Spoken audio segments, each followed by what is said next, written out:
Pada bagian video ini, saya ingin membagikan kepada teman-teman sekalian gagasan tentang komunitas. Kita dikenal sebagai komunitas awam Dehonian.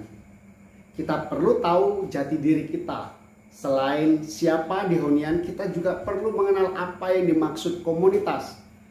Komunitas perlu kita pahami dengan benar supaya kita tidak salah persepsi. Nanti ketika kita bermaksud bergabung dengan komunitas ini, tetapi di konsep kepala kita komunitas yang kita maksudkan berbeda dari yang kita maksudkan di sini, mungkin Anda akan merasa, Nah, oleh karena itu pada kesempatan ini saya akan membagikan kepada teman-teman pemahaman tentang komunitas. Saya akan menjelaskan pemahaman komunitas secara umum. Komunitas berasal dari kata cum and unitas. Cum berarti bersama dengan, unitas berarti satu. Maka komunitas berarti bersama-sama untuk bersatu. Itu secara umum. Dari kata komunitas kita sudah tahu bahwa komunitas merupakan tempat di mana beberapa orang disatukan. Mereka bersatu karena ada alasannya. Ada sesuatu yang mempersatukan mereka. Ada banyak alasan mengapa orang-orang itu bersatu. Pertama, itu memang dorongan alami setiap manusia. Setiap manusia memiliki dorongan untuk bertahan. Dan supaya manusia itu bisa bertahan hidup, mereka membutuhkan sesama. Maka dengan tinggal bersama yang lain, diharapkan kebutuhannya untuk bertahan hidup bisa terjadi. Yang kedua, orang bersatu karena memang orang ingin bersosialisasi, ingin berbagi, ingin bercerita, ingin sungguh-sungguh berkontak dengan yang lain. Maka alasan kedua, mengapa orang-orang itu bersatu, bisa saja karena sosialisasi, ingin bersosial supaya get in touch with others. Yang ketiga, alasannya jelas, berkomunikasi. Berkomunikasi berarti seseorang bisa mengungkapkan apa yang menjadi pemikirannya, apa yang ada dalam hatinya, apa yang menjadi pergulatannya kepada orang lain. Dalam berkomunikasi, dia berharap agar kebutuhannya, pesannya sampai diterima oleh orang lain. Bagaimana seseorang berkomunikasi kalau tidak ada partnernya? Maka bisa saja seseorang membangun komunitas karena mereka ingin berkomunikasi. Yang keempat, alasan mengapa orang-orang itu berkumpul menjadi satu, tentu karena manusia itu memiliki kebutuhan. Kebutuhan yang kita mengerti macam-macam. Ada kebutuhan fisik, ada kebutuhan psikis, ada kebutuhan rohani. Kebutuhan ini perlu dipenuhi. Ada yang membutuhkan rasa aman, maka ketika bersama yang lain dia bisa merasa aman. Ada kebutuhan untuk didengarkan, maka dia bisa saja bersatu dengan yang lain supaya dirinya didengarkan. Ada kebutuhan dalam diri manusia untuk memenuhi rasa damai, maka kebersamaan dengan orang yang lain bisa saja merupakan cara untuk membangun rasa damai. Ada alasan lain yang lebih mendasar ketimbang 4 tadi itu, yakni alasan kelima yang kita sebut jati diri. Orang bersekutu karena ingin mengenal siapa dirinya. Kita bisa mengenal diri kita sebagai pribadi yang unik karena ada pribadi lain. Kita bisa mengenal kekuatan kita karena orang lain juga mengatakan sesuatu kepada kita. Kita ingat ada yang namanya jendela Johari atau Johari Window. Dalam Johari Window kita kenal ada 4 kolom. Kolom pertama adalah kolom di mana saya tahu, orang lain tahu. Jadi siapa diri kita, tentang diri kita yang kita ketahui, orang lain juga tahu. Misalnya, saya Wahyu, saya orang Indonesia, saya seorang SCY. Tetapi ada kolom kedua yang kita sebut sebagai kolom aku tahu, kamu tidak tahu. Dalam kolom ini hanya saya yang tahu tentang diri saya, sementara orang lain tidak tahu.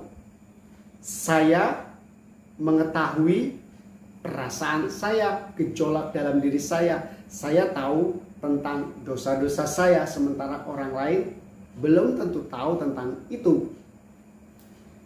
Kolom yang ketiga adalah kolom kamu tahu dan saya tidak tahu. Bisa saja dalam kehidupan banyak hal kita tidak mengenal siapa diri kita, tetapi karena berjumpa dengan orang lain itu mengatakan siapa diri kita. Oh, Wahyu, ternyata kamu seorang penyabar. Selama ini saya tidak menyadarinya, tetapi karena ada orang lain mengatakan itu, saya menjadi tahu. Ada kolom di mana dia tahu, saya tidak tahu. Kolom keempat adalah kolom saya dan kamu sama-sama tidak tahu. Yang tahu hanya Dia, Tuhan. Kapan kita mati? Apa rencana Tuhan terhadap hidupku? Nah, teman-teman, siapa diri kita semakin kita kenal karena kita bersama dengan yang lain.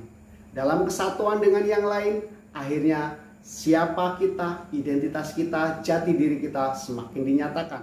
Ada alasan lain di mana orang sebenarnya berkomunitas. Alasan ini melampaui semua alasan tadi.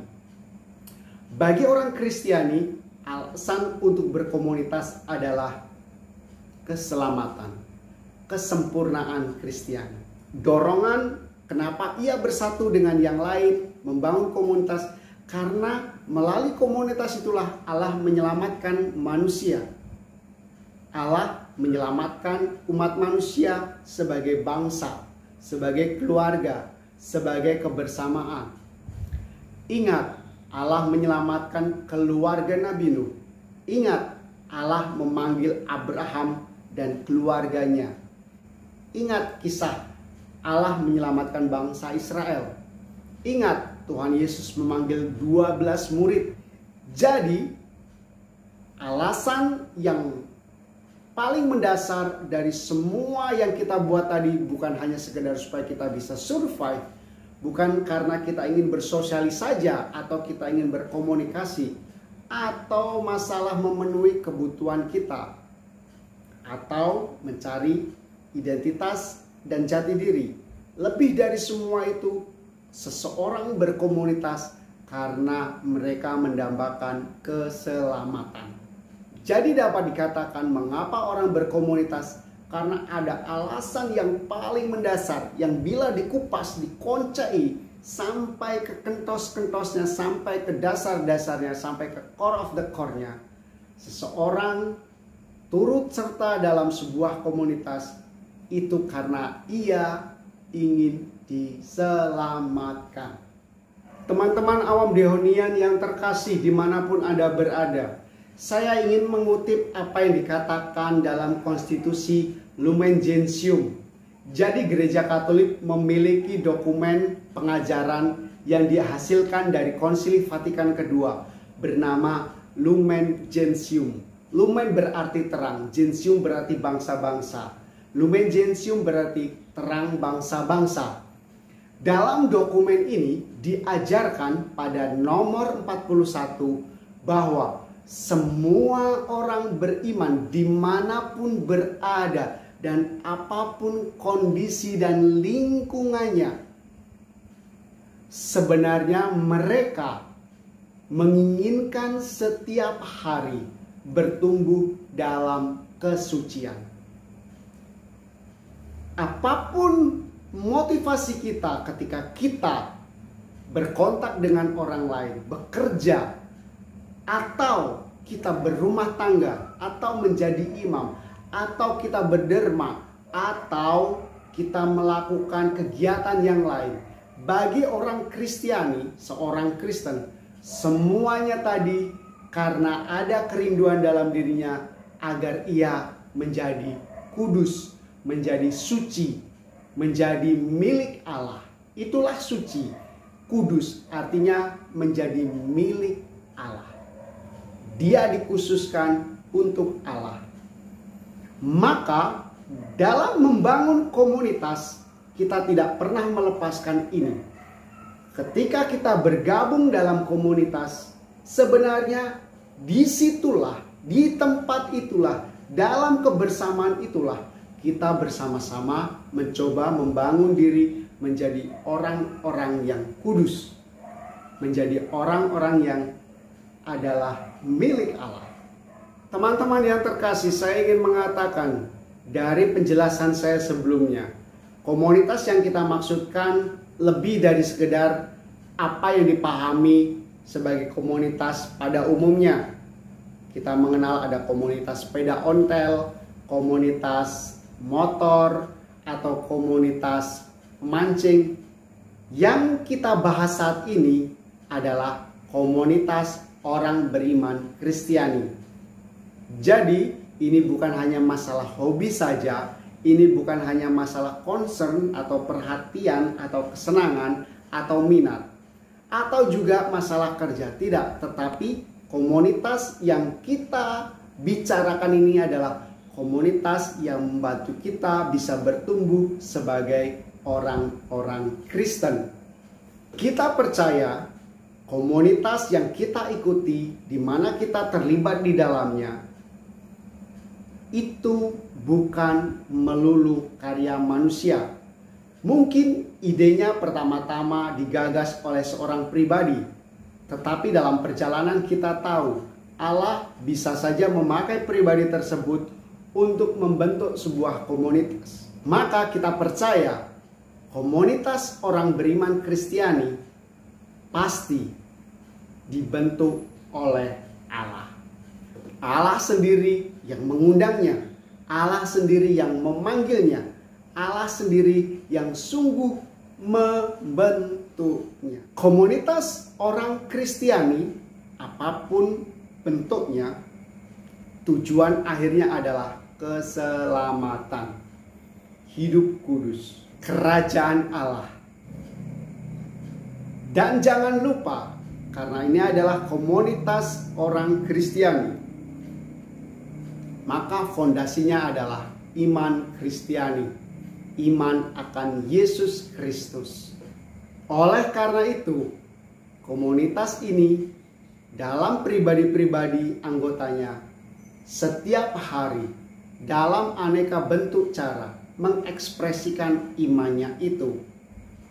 Dan karena ini adalah komunitas orang beriman, artinya komunitas orang yang hidup, maka komunitas ini ada pada waktu tertentu dan tempat tertentu. Artinya komunitas ini sangat terbuka terhadap zaman, terhadap kebudayaan, terhadap juga lingkungan yang ada di sekitarnya. Dia bukan komunitas zaman dulu, tetapi komunitas yang hidup pada masa kini. Teman sekalian, setelah Anda mendengarkan pemaparan saya tentang komunitas, saya lemparkan kepada teman-teman untuk dibicarakan, untuk didiskusikan. Bagaimana Anda memandang komunitas Awam Dehonian Indonesia? Apakah Anda semua menemukan unsur-unsur yang saya katakan tadi? Lalu, menurut Anda, apa yang menjadi nilai khas dari komunitas Awam Dehonian bagi pembangunan hidup Kristiani Anda?